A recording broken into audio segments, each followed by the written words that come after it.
Hello, everyone. Thank you for joining us. My name is Daryl Urbanski, your host as always. And today we are joined by Steve Ferman. And Steve is a 40-year entrepreneur, certified scaling up coach, chief AI officer, and published author, passionate about helping businesses grow and scale by 10x. With deep expertise in technology and business strategy, Steve leverages AI to optimize operations, reduce overhead, and boost productivity, all while keeping the human element at its core. A proud U.S. Marine Corps veteran, Steve thrives on discipline, structure, and teamwork. As a serial entrepreneur who has started and sold 6 companies, Steve brings unparalleled insight and experience to help CEOs and executive teams achieve sustainable success and unlock their true potential. I've asked him to join us here today to share with us how we can better use AI in our businesses to grow. So, Steve, thank you so much for joining us, my friend. How are you doing? I'm great. Thanks for having me, Daryl. Appreciate it, man. Yeah, thank you for being here. And before we get into AI and businesses, I want to know, how did you even get started? 6 companies, not a lot of people even buy and sell one. So how did you get started? Is entrepreneurship like a family It business is. or? Yeah, it really is. I was mowing lawns. I had a newspaper route at 9, mowing lawns at 10 years old. But my father was an entrepreneur. He did floor waxing, window washing, and maintenance. And honestly, he tried to give me his business before I went in the Marine Corps, but I honestly did not want to be on my hands and knees doing Right. what he did. He put 6 kids through school, so he did well. But I just watching him work so hard. I got the entrepreneurial spirit, but I want to do a little with my brains more if I could. So how did you even come into business then? So you were inspired, your parents inspired you, and then what? There's 6 kids, and 4 out of 6 are entrepreneurs. So I think it's bred in just the family. But I got out of the Marine Corps, couldn't get a job. I did technology in the Corps. I couldn't really get a job doing anything in technology back, in 1984, literally in 1984. And I basically went to work for Radio Shack Computer Center and started learning about technology as it was at the time with PCs. Radio And Shack, that's a flashback. there's a flashback from the past. I told you, man, I've been around for a while. And then in 86, I started my own IT company. I actually went out to a law firm. They paid me cash up front. I went out and bought the parts. I built the computer. I got it running. I brought it in with VisiCalc and with Word. And we got it up and running on their desk, and he paid me. And the profit that was left over was the money that I made. And that's how the whole business got started. So then what That's happened? It started raining money and the clouds parted and you were just Oh kicking yeah, the heels sea in the opened bank every up. day? Yeah, the sea opened up and turned green, and then gold dollar signs. No, not exactly.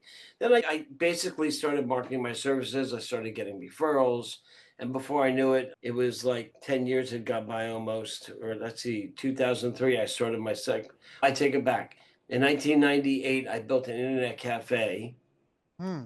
In 99 it went live, and in dot 2000 it went dot bomb, but it was a great idea. Yogi Berra, the famous baseball player, wanted to name a sandwich called the Yogi Berra sandwich, or the Yogi Berra, and he wouldn't let me do it unless he came in and tasted it.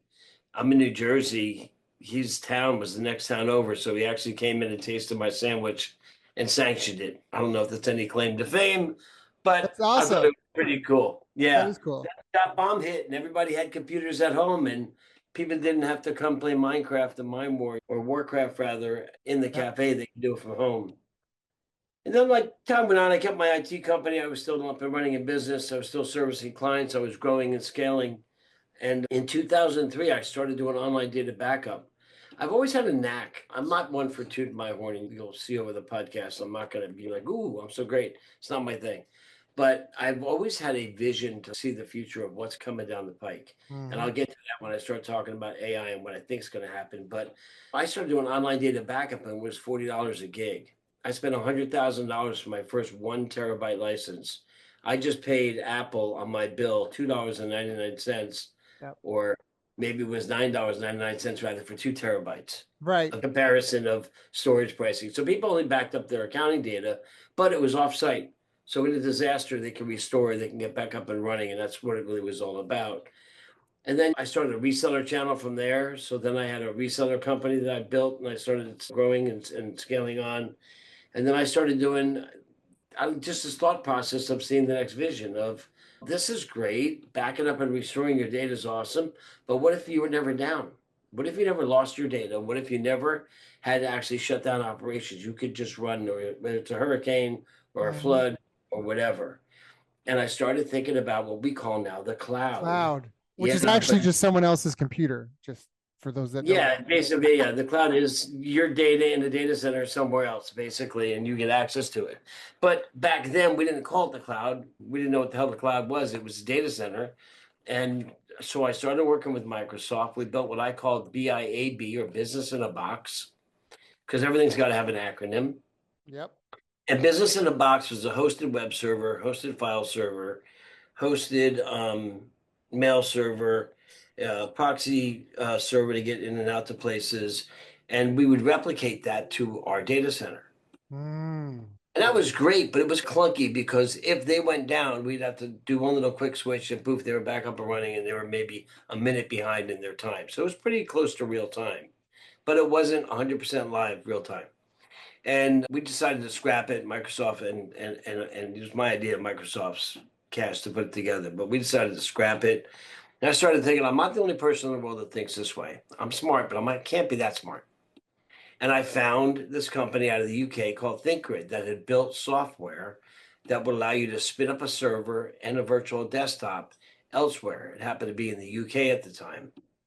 So this is wow, I found somebody else that's thinking like I'm thinking. This is great. I can use their infrastructure, spin Yeah. up stops and servers and get it all running, which I did.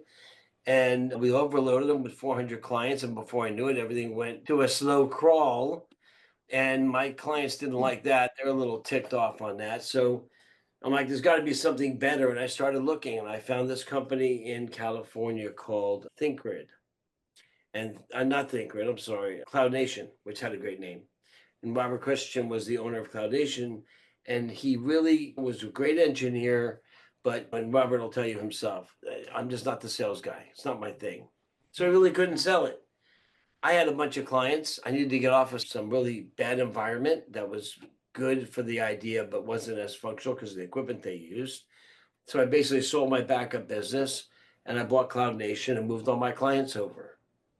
And that's basically the first one, two, three, six companies.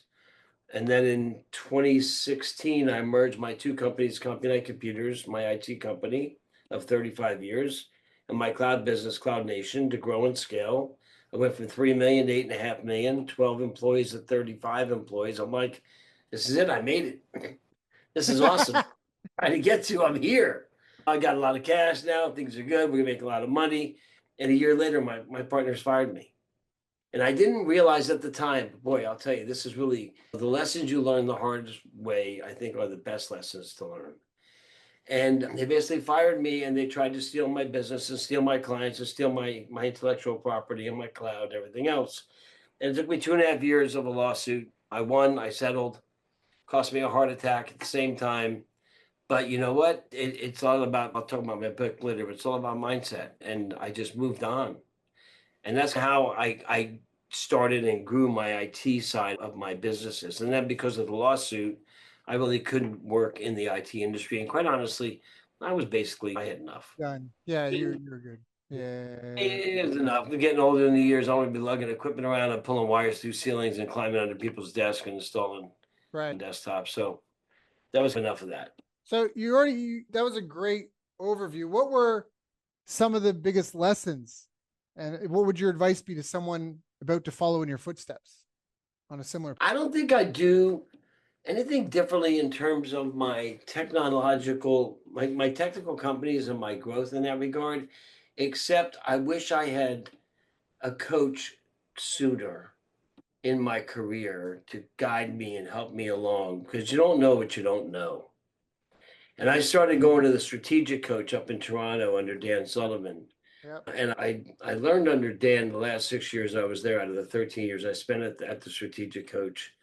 But for the first 10 years of my business, 11, 12 years of my business, I didn't have anybody guiding me. So I was flying by the seat of my pants. Hmm. So the only thing I would do different is I wouldn't fly by the seat of my pants. I would get some help. And also trust your gut. There was a couple of times when I was going to go out for funding, like for the online data backup business, and I didn't do it. I didn't pursue it. I tried, I started, And I'm type of this. I got clients to service, and I really should have stayed focused, and I really should have stayed honed in on what my gut was telling me to do. Mm, So trust your gut and stay the course, and absolutely unequivocally seek help. Don't be afraid to ask for help. that's a great tip. What about someone that's maybe starting out or struggling? Obviously, they wish they got a coach sooner, but some people starting out struggling, they maybe don't feel they have the resources for that. What would you recommend to someone in that sort of situation? There's a ton of self-help groups out there, a lot of Facebook groups, things like that. You can get communities you can join that you can lean on and leverage. I wrote a book all about mindset called Just Get Up and Drive. You can find, I'm sure, publications out there that can help you with your mindset and adapting and overcoming. There's something called, and the book, ironic, the picture that I have on here shows a Mm, guy in a rowboat rowing towards a horizon, and behind him is the shore he left. And if you continue to row towards your goals, towards your horizon, it's called falling in the gap, but you never stop and turn around and look behind you to see how far you've come because the shoreline's gone. He's way past the shore. There's no shore anymore. But those goals, the horizon keeps moving. So you fall into the gap when you forget to stop, turn around, and wow, celebrate those successes you've had, which gives you the motivation and the drive to continue to move forward. And the book's mm, called Just Get Up and Drive. Drive is an acronym for determination, resilience, innovation, vigilance, and endurance. It's all about the right mindset. Adapt and overcome, as we say in the Marine Corps. If something's not working, what do? Find a way around it, over it, under it, through it. I love that. Yeah, and I just even love the grit. That's one of my favorite words. I love a couple of my favorite words in English. One is grit, and the other one is until. Right, you keep going until you get there. And grit. So my favorite quote: "Hard work is all to do when you're sick and tired from all the hard work you just finished doing. Mastery is when you do it until it becomes dull, and then you keep going until it's beautiful." And for some people, they don't get that. Right. I always tell my daughter, it's always going to be hard before it becomes easy. So just because it's hard, don't be afraid. Just know that But you're not it's so alone. much sweeter when you get through the hardness and it Yeah. does start getting easier. You really appreciate it more. And to answer your question, I think people they can read my book. It's $14. I'm just trying to sell my book, but there are a ton of books out there about innovation and just drive. Yeah. All of it. Yeah. All the letters of the word drive in the acronym. Yeah. Go, no, go pick up a copy of Steve's book. So it's just get up and drive. Go check out his book. Just get So, up and drive on Amazon. so let's talk about now that we're on the precipice. A lot of people are excited about the future. There's a lot happening in the world geopolitically and environmentally and socioeconomically, culturally. But what sort of specific skills or behaviors do you think are important for entrepreneurs and business owners to develop and improve? So what I didn't say was after I got to my lawsuit, I started my seventh business, or actually eighth. My seventh business was a virtual CIO, Chief Information Officer. I know technology. After the lawsuit was over, I'm like, what am I going to do now? I got to make a living. I took a couple of years off. I can't lie, but I got bored. It's Yeah, not me who I too. am. I need to keep the mind engaged. Yep. So I started doing virtual CIO work and helping companies get the right products, the right services for the right price. And I found myself talking to them a lot about strategy, a lot about the right people, a lot about executing on their strategy and having cash and budgets. And those are really the four pillars of the scaling up coaching organization of people, the right people in the right seats, doing the right things, holding themselves accountable. Excuse me, strategy, knowing your purpose, your brand promise, your core values, being willing to hire, fire, and take a financial hit over your core values, truly innately believing in those to be core, having execution, your meeting rhythms, 13-week races, things like that, and cash, because growth sucks cash. And in a downturn, you need cash to survive it. Look at the pandemic did to companies because they didn't have the cash to survive the lack of people coming into their businesses.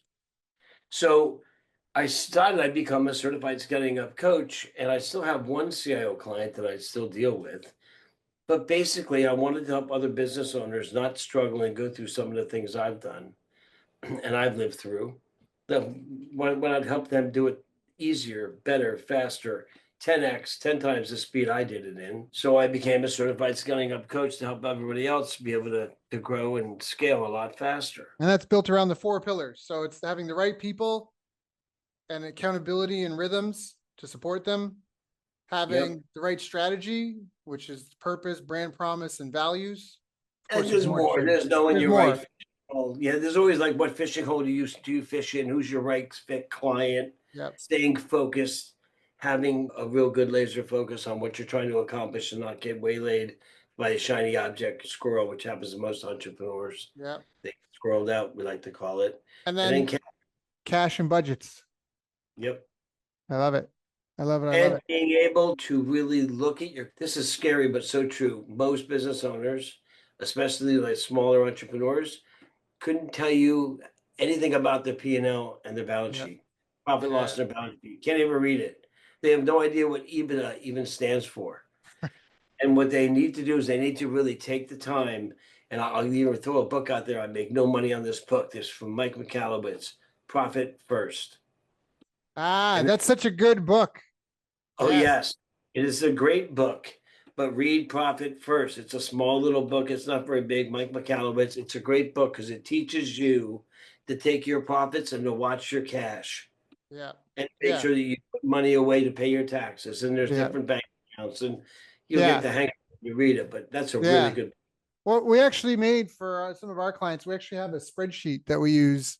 You give it to your CPA or someone. It's not like an automated thing, or there's some manual work involved. But the idea is that you put your income in there and you determine what. So the basic idea is, I could probably pull it up. Let me just see. So I'm just not talking out of my butt. But essentially, when you have money coming in, new business, add-on, renewal business, your profit and loss, you have 2 categories: operating expenses and owner's pay. And you take a percentage, which is a lot of business owners, they pay all their bills and then they take what's left over. This idea flips on its head where you pay yourself because you register your company so it has its own credit, its own entity. It exists. And that's how it should be. In the beginning, you are your business, but ultimately at some point, like having a baby, your business needs to be a separate entity from you, which has You its need to own. build a business that runs without you. That's Right. when you succeeded. Yeah, I work closely with Michael Gerber. And so you want to work on, not in the business.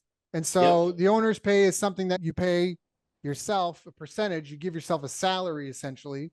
And then the Right. operating expenses is broken into staff, taxes, interest, bills, research and development. And you try to, G&A, your cost of goods sold, everything else. Sure. yeah. So you try to, in the beginning, you might just take what is, but then you can set goals for each knob, so to speak. What percentage is it and what do I want it to be? And for the owner's pay, I like to recommend people do the good old Jim Rohn 70, 10, 10, 10, which is you live on 70%. And that's even where you take your savings from. And then 10% is active capital, where you actively spend it to increase your ability to earn. So you pay for a coach, you pay for training, you buy tools. Passive 10% is passive, where you're investing it, hoping you make an ROI. You're buying Bitcoin, you're whatever, you're on Kiva, you're doing something where you're putting the money you've got, putting it somewhere, hoping that it'll maintain and grow in value. And then 10% is for charity. And that's Jim Rohn, Yep. the 70, 10, 10, 10 plan. So I think that's a It's great recommendation. plan. Yeah. It really is a great plan. The secret is that you obviously get it. You have to understand it first. Yes. So read the Yeah. Mike McAllowitz book. It's worth the time and effort. And Yeah. I'm a big Gerber fan myself. He's Yeah. a smart man. Yeah. Yeah. If you Good. don't manage it, or if you don't measure it, you can't manage it. And if you can't manage it, you can't grow or fix it. So it's really important. So Yep. how does AI come into this at this point? What's so funny? Because this is your interview, but I'm going to go on a 30-second rant here. My wife and I both have agencies and do different things, but one of her clients had some big announcement. They wanted everyone, even vendors, to show up to this call. And there was this big announcement that they were making this AI SEO tool. And it was like a 3-hour meeting and stuff. And she finishes the call and she comes, I'm like, how's the call? She's, Daryl, you built this last year. This is their groundbreaking AI tool that's going to do this. She's like, you built this last year. Theirs is going to have a nicer user interface but you already built this. And right before this interview call, I was talking with another client, a company actually I'm a partner in. And one of the other partners said, guys, we really need to take AI seriously. And it's funny because when we started, I sent him a screenshot. I was like, because I already talked about how we're already using AI. And I'm like, we're using AI this way and that way and this. And I'm like, some of it is hype and some of it is a genuine improvement. And at the end of the day, they're just tools. But I'm curious to hear Are they just tools? That's a great question. oh, they're definitely tools. They're definitely. Some of them are tools, but I'm going to mention a book to you that I'm going to tell you should read.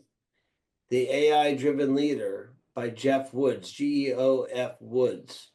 And what Jeff Woods teaches in his book is how to use AI as a thought partner.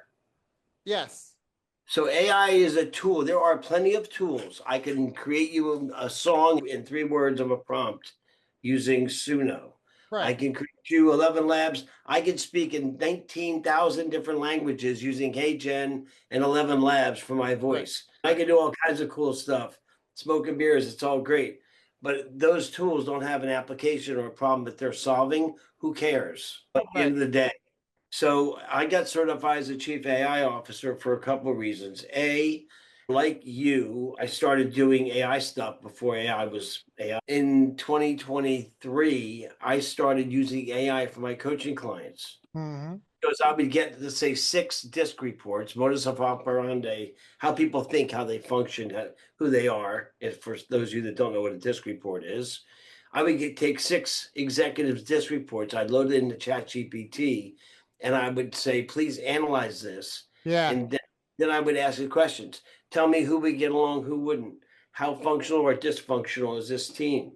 Tell me where you see, because this is really big. Where blind spots are is huge because AI has the advent of 40 million books, which you and I have never read and will never read in our entire lives because I don't think it's possible. Maybe, I don't know, to get downloaded in our head. Who Sure. knows? Johnny But Mnemonic. 40 million, yeah, 40 million books and the whole internet worth of knowledge. Yep. So why not use it as your thought partner? Ask it to ask you questions. So it'd say something like, I'll use Chat or Claude or Perplexity or whatever your flavor is for whatever the issue is. But, and this is from the AI Driven Leader book from Jeff Woods. I want you to act as my thought partner. Mm-hmm. I want you to ask me questions one at a time on the subject of creating a vision summary. I don't know, creating AI in the workplace, whatever it is your flavor, how to route trucks better, whatever it is. Okay.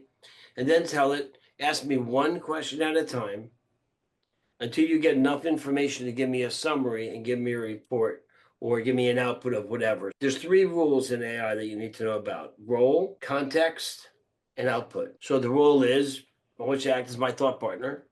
Use your brain, use your AI brain. Context is what I'm trying to get out of you. And then the output is how I want to receive it. Mm-hmm. And it's amazing. It'll go through, if let's say we'll use chat for the example, it'll go through and ask you questions. And if it doesn't get enough information, it'll keep asking you questions. At Mm-hmm. any time, at least I write in mine when I write my GPTs, and anytime I write the word stop. So if I say the word stop, it'll stop at that point and then give me the summary because maybe it's giving me too much information or more than I really need at Mm-hmm. the time. Because sometimes it's a little too smart, But Yeah.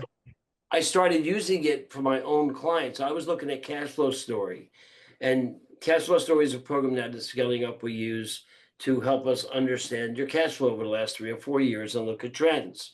And there's 7 levers that you can adjust by a small percentage. And a small percentage of, let's say, raise your rates by 1% hits the bottom line big time, raising your prices. Or lowering your cost of goods sold, again, goes right to the bottom line. But if you increase your pricing, and then that means then you also increase your sales volume, your cost of goods sold is going to go up. Yep. Your work in progress is going to go up. So you may or may not Yep. get the benefit you're looking for. So these 7 levers give us the opportunity to look at cash flowing, playing with your cash to see what you can do to increase your return on investment and do better and be more profitable, and what you should or shouldn't increase. Or Right. maybe reduce your AR by 5 days or 7 days, and by 10 or 15 days can be a huge number at the bottom. Yep. Exactly. Yep. So the moral of the story is that's great and that gives me great information. But I took a cash flow story and put it into ChatGPT, and now I can ask it individual questions. Yep. Like, why did this company lose money in the third quarter? Yep. Why are they netting 5.9% in the third year when they were netting 15.5% in the second and first year? Yep. What changed? What's new? What's different? So, in other words, AI enables you to go in and be curious and Yep. ask questions that software or whatever program or whatever product you're using isn't going to give you. Yeah. I And agree that's when I wholeheartedly. Sorry. but that's when I saw the light. Wow, this is going to be big. This is powerful. And then the chiefaiofficer.com came through Scaling Up Community. And I met Chris Daigle, who's the CEO of the company.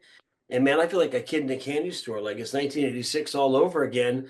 And I found this whole new technology called computers, and the internet came in the 90s. But yeah, I feel like a kid all over again. I really Yeah. do. I I am loving what I'm doing with AI. Yeah, I agree. I read it somewhere. It was like AI, what is it? What the assembly line did for manufacturing is what AI is doing for thought. Like, But the assembly line did automation. yeah, what the assembly line did for automation and Yeah. manufacturing is what AI is doing for office and knowledge workers. And I think that Here's the that's best part. So many people out there, and I'm talking to all of you who are listening, are scared to death it's going to take their jobs. And I will not lie to you. There are some jobs that are going to go away just because it's not a good use of a human to do those jobs. That's right. just the reality. Replace humans. Humans who know AI will replace humans who don't upskill themselves on use of AI. Oh, So 100%. start to embrace it, start to play with it. Here's the best part. You can't break it. Yeah. Just ask anything you want. It's not going to blow up. And Yeah. I'll tell you something else. You don't need to be technical to use AI. Generative AI or ChatGPT. GPT stands for Generative Predictive Text.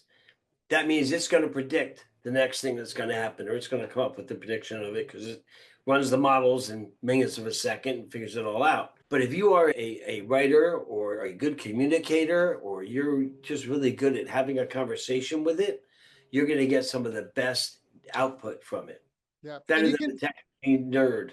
And you can even ask it and say, this is my desired outcome. What do I need to ask you to help me achieve? So there's a lot of different, but to go back to your point about people being replaced, the people have been doomers, not doomers have been sounding the alarm. And there's movies like Terminator and stuff about the robots replacing us. Since it's my podcast, nobody really asked me, but my point of view on this is that it's really all just What's your tools. point of view? Since tractors came out, now we're not going to need farmers. Calculators come out, now we're not going to need bookkeepers and accountants. Spreadsheets come Computers out, came out. We won't need anybody. we're Yeah. not going to need anybody. Like, it just comes down, it's almost like Adam Smith and Wealth of Nations about the division of labor. That if one person in it, I think he's talking about making pins, that if one person were to work on making pins, you could only produce maybe 40 pins a day. But a team of 4 people can do 10,000 pins because of specialization and of economy of scale, essentially, in a specific task. And when you take a multi-step task and you break it down into simple components, that the natural inclination for leisure and relaxed pace of work, the people focused on that spot will find ways to create machinery and equipment to produce scale and allow them to earn more for what they're doing. And so it's the whole thing is that everybody earns more, everyone's producing more. And so jobs are going to be replaced. But it's like when spreadsheets came out. When spreadsheets and calculators came out, the shitty accountants got replaced and the productive ones became more productive, and the people in the middle had to choose. Do I go get retrained for something different, or do I double down and become an expert at this? And that's It's the same thing with AI. The yeah. same exact thing. The smart ones are going to learn it. They're going to upskill themselves, and they're going to benefit from it. Yeah. And as far as the whole debate, and I might be wrong, but the whole debate, this is a new insight. The whole debate about AGI, there's a great book called The Beginning of Infinity written by David Deutsch, who's the godfather of quantum computing. And his whole thing is that there's lots of emergent properties. So emergent is, we can calculate the temperature at which water will boil, but we can't predict how many bubbles there will be and where they will go. But we know the end result. And so this concept of AGI is that we never really know if we've just created something with emergent properties that fools us, or if it's really intelligence, until we can articulately, specifically map out how to create the intelligence. For me, is that I learned last year that at the moment of conception between the sperm and the egg, there is a flash of light. There's multiple flashes of light, like inside the woman's womb. There's all these videos that you can find online of all these fertility clinics when the sperm and the egg meet, there is a flash of light, which blew my mind because that is literally the spark of life. And you hear about like your inner spark. Like to me, that's like they say all science stands on one miracle. Give me the Big Bang and I'll explain away everything else. And I grew up in a house of I never knew that. That's pretty I interesting. grew up in a house of hard science. The man that raised me was worked in physics, applied physics, and geology. So I'm very into science. But that spark of light, that spark of life thing, until we figure out how to create that spark of life, I'm like, okay, it's just going to be a really intelligent tool, and that's what makes a difference to me. And anybody Well, can that's Google that. happening, dude. It's happening, and you are like spot on because they're talking about these AI agents, Yep. but really they should be talking about the agentic age, because that's where really it takes the AI agent and it turns it into something that can think on its own Right. autonomously. It doesn't have to go back to the large language model to get information. It Right. can autonomously reason, not completely reason yet, but it's heading there Right. and think on its own. It's not going to take over us. I totally agree with you. I think that's all bullshit in plain English. Right. But reality is the agentic model is going to be a lot faster, a lot better, a lot smarter. And Oh what yeah. we're using today is the worst it's ever going to be. Yeah, that's right. And That's right. that's just the reality. It's just a reality. So why not embrace it? I'm 100% in. I am in AI. As a chief AI officer, I help clients by training them, upskilling their employees. I get the CEOs and the executives on board to understand the benefits of it. Then I help them understand how it can help them. Right. And then I teach them how to be self sufficient so they can then, moving forward, help themselves get more help. Because you can just go to any AI generative AI product and just say, so tell me if I'm a 4PL logistics coordinator, tell me how I can best route traffic in and out of my warehouses. And it'll tell you. Yeah. Yeah. It'll tell you explicitly. It'll tell you what apps to use, how to use them, how to set it up. You just got to think in AI a little bit, but use it as a thought leader, as a Yeah. thought partner is And I really think there's going to be a generation of workers. It's almost like the Uber phenomenon. There's teams of humans that are, it's also like Gmail. There's 40 engineers that are programming Gmail, and then there's a billion people using Gmail. The same thing with Uber. There's 40 engineers programming Uber, and then there's tens of thousands of drivers being told what to do. And which yep, side do you where to want to be go. on? Both. It's not, we need everybody, but you get to choose. You don't have to just But think be, about the power of something that's so intelligent in such a speed of light or faster Mhm. that can reroute all those trucks. Take a food delivery service. How do you think Uber, or take an Uber? We use them for a great example. Think about routing of traffic. Yep. You tie in a Waze or some sort of mapping type product to an Uber product, which is what they've done, to have people communicate and say, hey, I need to be picked up from here and go to there. In a matter of seconds, it looks at all the different traffic patterns of what's going on and reroutes Yep. people, and also figures out how many vehicles they'll need in a particular area based off of history and data and information from the past. Yep. It's not rocket science, but man, it's pretty damn smart. Yeah, yeah. There's a couple of things. I got a question I want to get out of the way, but I also want to talk about, and it's great at condensing and analyzing data. I think the human advantage right now is we're the ones that create new knowledge. That part. We're the Yeah, these ones machines only know what they know. that's yeah. And that's those that like the idea of coming up like Galileo, who actually just proved what somebody else had theorized, but he figured out how to prove that the Earth wasn't the middle of the universe, so to speak, and it was based off the phases of Pluto. By doing the geometry and trying to figure out, okay, the ball of light is at this angle, and I'm standing here, and this is the expected circumference of the Earth. You have a very specific explanation that explains that, and that's an idea that would AI tell us that sort of thing? You know what I'm saying? Is it creating new knowledge? Is it AI discovering that? only knows what it's been told. And a Right. little fair warning, everyone, when you're using chat or you're using Claude or Copilot or Gemini, pick your flavor of general AI product. Or use When them you all and compare. okay, but when you use any of them or all of them, you're sharing your data with the large language model. Yeah. You're sharing your information with them. So if you upload a spreadsheet That data is going out to the large language model to be used for anything. Read the EULA. Nobody ever reads the end user license agreement, but it's going out.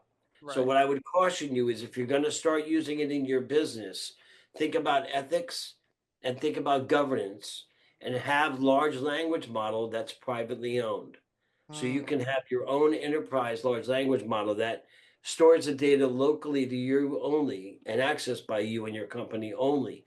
You yeah. can still talk to the rest of the world. It'll still go out and grab information, but Yeah. nothing you put in gets leaked out. Yeah. That's a Our really chief important that AI officer data on how to do. privacy. Huge. Yep. Yeah, data privacy is huge, and people aren't.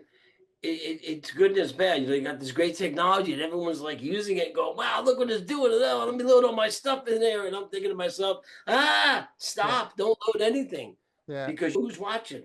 You don't Yep. know who's been using that data against you. Yep. Yeah. This is a bit of a, since we're talking about creating superhuman capabilities, we're already cyborgs, right? Like we're not Yep. talking in physical presence real time where I'm using a mic and a laptop. And so we're already cyborgs to a certain extent. And we think about exponentially growing superhuman capabilities. Peter Thiel made this great comment in an interview he did about the whole UFO, non-human intelligence, extraterrestrial thing, where if you think someone had a million years more advanced than us and they've got capabilities to, like, wormholes, we'll take as an example, they can manifest and appear anywhere they want. With that sort of power, you have two potentially types of civilizations. You have one that is so purely altruistic, they would be like angels. Yeah. And you have another one where, with that power, there's no defense. You could open up a portal essentially and drop a nuclear bomb anywhere, anytime. There'd be no counterattack to that. So instead, it would have to have such draconian, totalitarian controls clamped down on everyone to guarantee that sort of thing doesn't happen. Every second, every moment, every minute of your life would be under control to prevent you from using this power for nefarious purposes. That would almost be the Terminator effect. And so it's really cool because you get this angels and demons dichotomy where, anyways, I thought that was cool. Well, the good news is that the AI has not figured out how to reason yet. AI has not figured out how to function like a human brain. Who am I to say that will or won't ever happen? I don't think that'll ever happen, but you know what? Who knows? All I know is you've got the time that God has given you on this Yep. earth to make the best of it. Yep. So I Oh am yeah. personally trying to improve people's lives through the use of technology. Yep. And that happens to be the use of AI and doing the best I can to coach and to guide people to make good decisions Yep. and to do the right things with their business, their companies, and their people.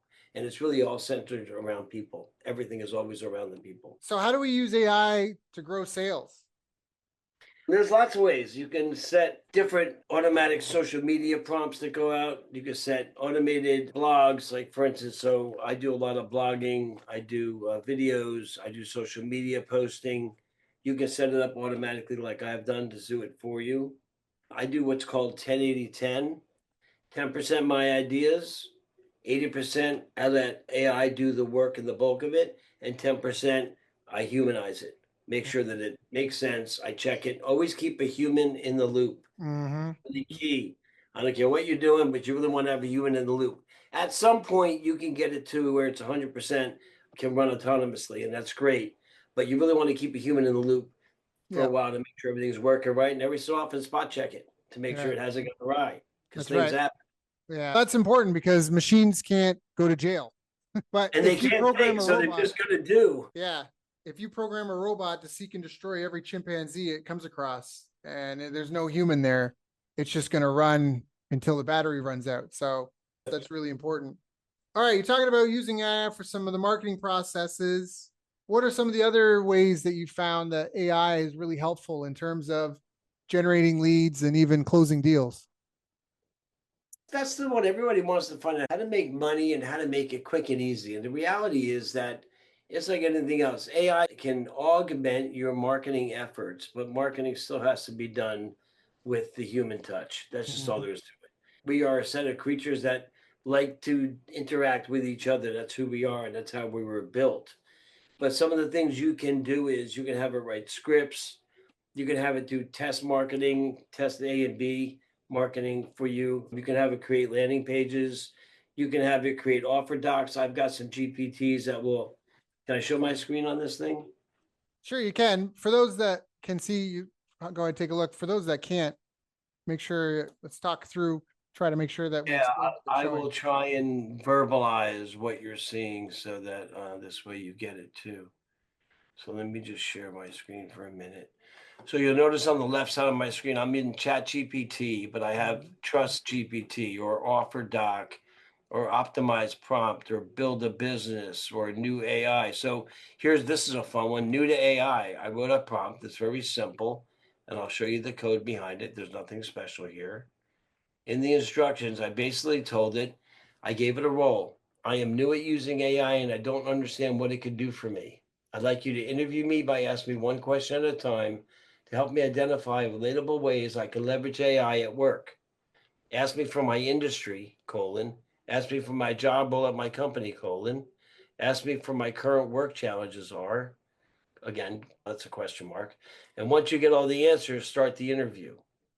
Mm. I'm going to add one thing I didn't do to this one. If I say, stop, please do, and create a summary page. All right, so we'll run it. And I just made a live. We're talking, this is about as live as it gets. Yep. And how can I leverage AI at work? Updated. So it's going to ask me a question. Okay, let's figure out. I'll ask you some questions. What industry do you work in? I'm going to say coaching. And it says, great coaching, such a meaningful, dynamic field. What is your specific role in coaching? I am a certified business coach. I could have said I was an AI guy, but I'm going to do something different. All right, great. The next question says, what are your biggest challenges right now at work as a business coach? Getting clients will address you. Your question. Getting clients, and it comes back and it says, thanks for finding that attracting clients is a common challenge. Lead generation outreach. It's already doing by summary, but this is a quick one. So it said, AI could be a game changer here. Let me suggest a few tailored ways AI can help you with a client acquisition, lead generation and outreach, AI powered networking tools, AI chatbots, marketing and content creation, content writing tools, video podcast assistance, websites, SEO optimization, client targeted landing pages, personalized and CRM tools. Do any of these sound like something you would like to dive deeper into? And then I can start iterating it. So Yep. you talk to it, you get some responses back and forth, and then you iterate, and you end up at the end result you're looking for. So I'm going to save this one because I like my line I added, but I want to show you one other. Why not? Might as well view. No, I don't want to do that. Get out of here. Go back. All right, so I'm going to go back to my list, and these are only some of the ones that you're seeing here. I have a bunch more hidden, but let's say a Trust GPT. So I have told my chat who am I, who I am, what I do, and everything else. And if I was to ask it to tell me about me, I'll tell you what it says about me, and it's funny. I'll show you that one. But these are right. I'll do write two posts, for instance. So this is a trust authority post, and basically I told it to study my writing style, to learn about me and who my target audience is. People that don't know, he's created his own little GPTs, they're called, where you basically have a template prompt that everything starts with. Instead of having to write the same thing over and over, you can just click a button and then get started. And so you've already loaded your context into it. Yes, exactly. So I'm telling it to create me a post. So here's the first one, the 3 filters for better team alignment. Now it's thinking in the terms of coaching because it knows I'm a scaling up coach. Right. So it says, is your team truly aligned or just busy? Problem. Most CEOs think alignment is a meeting or strategy session. It's not. Misalignment shows up in subtle ways. Key priorities aren't met because no one owns them. Communication feels reactive, not proactive. Talent turnover rises because roles lack clarity. That's just one post. Another post, from chaos to clarity in hiring. And it would continue to write them as many as I need. But it does that because I've given it the instruction of what to do. So that's how you can help yourself in marketing. Yeah. Yeah, that's powerful. You can use this to help put proposals together. You can help it, like you said, to do more personalized segmented where it might be time and cost prohibitive to make a dedicated page. If you find you've got 5 types of avatars, or even if it's one type of avatar, but there's 3, 4 different types of personalities or key issues that they face, you can really get granular to them and use it at every step of the way. So it really is like a We don't have companion. enough time to really dive in, but be curious, ask it questions. Think. When I say think in AI, I don't want you to think like a robot. I want you to think, what information do I have to give it so the machine can give me back the info I'm looking for? That's why I say think in AI. Yeah, I love that. See, this has been great. Like you said, there's not enough to fit into one call. If people want to reach out, if they want to learn more, if they want to follow, so they can learn more, what are some of the best ways for them to get in touch? They can go to my website, www.4 pillarcoach.com. You can also find me on LinkedIn. I do also have a link tree, but really the best way is just go on LinkedIn. All my contact info is there. Look me up, Steve Ferman or 4 Pillar Coach. Either one, you'll find me. Yeah. All right. So go check out 4pillarcoach.com. That's the number 4, PILARCOACH.com. You can also go check out his book, Just Get Up and Drive, or check him out on LinkedIn, Steve Ferman, STEVEFERMAN. Steve, this has been a great call. I've got a couple pages of notes. I think it's very valuable for people to help prepare them for the future. Is there anything I haven't asked you that I should have asked you? I don't think so, except for when I do it all over again. And absolutely, it's been a great ride. I've really learned a lot, man. Just all of it's been just great. Being able to get back and help people has been awesome. The one thing I will say is you don't know how somebody's doing until you ask them. So reach out and just call somebody and ask them how they're doing. It's powerful. It's powerful. Steve, thank you so much for joining us today. I'd love to have you back in a few months because AI is developing so fast to learn what's new and exciting. Thank you again for sharing your time, energy, and insights with us. It's been an honor and a pleasure. Thank you very much, Sarah. Appreciate you, man. Appreciate you, man. Appreciate you, man. Appreciate you, man. Appreciate you, man. Appreciate you.